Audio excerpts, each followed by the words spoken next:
deep in the heart of Texas. The prairie I think it's going to make a big change. I think that she can help slow down jobs moving overseas and encourage the jobs to stay here.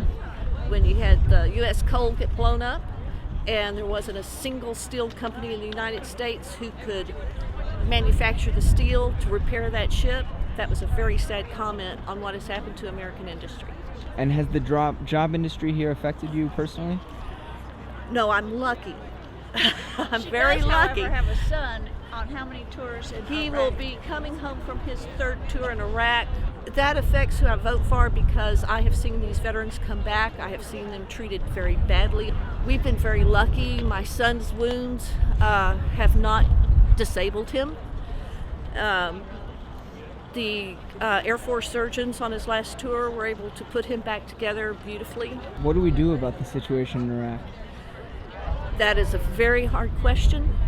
I think at some point in time we need to leave. I think Ahmadinejad's over there now telling us to get out. I think Iraq's been telling us to get out. You still have some of them saying, no, you have to stay. I think we need to get Halliburton out and just get If paid we how can much get to do Halliburton laundry. out of there. When some of these high political figures go over there and they're eating in the mess hall with the soldiers, there's a list of soldiers that can get in, and if you're not on that list, you don't eat in the mess halls. You're sent back to your barracks to eat your MREs. When my son came back from a 3-week mission and they were going to the mess hall for the first meal, hot meal they would have had in 3 weeks, they were told they couldn't get in because someone was there. He was very upset because he was going to have to eat another MRE, and that was his mess hall.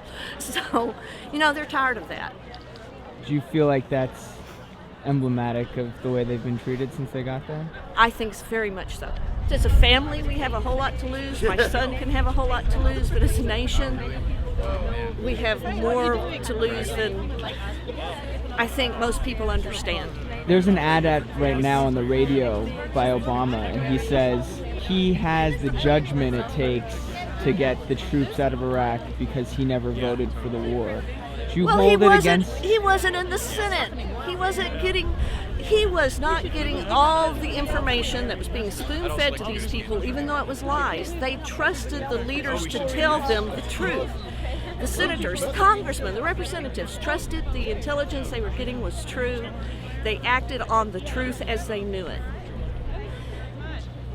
I think most of Americans reacted the same way they did. Also, Hillary's constituency was hit the hardest by 9/11 than any other constituency in the United States. And I don't think people remember that now either. And does your son who's in Iraq think that, what's his name, by the way? His name's John.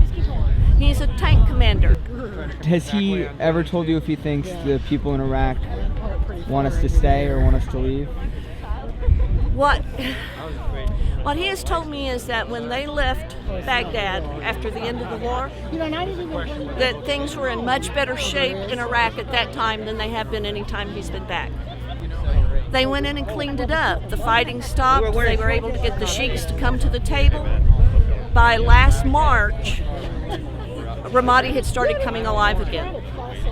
So they go in and they work very hard for peace. They just need somebody back here backing that up. Understanding the reasons you're voting for Hillary, would you still be willing to put your support behind Barack if she doesn't get the nomination? I can't honestly say I won't feel somewhat disenfranchised and very disappointed in the American people. But yes, because I think that hopefully he will have people steer him in the right direction. The stars at night are big and bright, deep in the heart of Texas.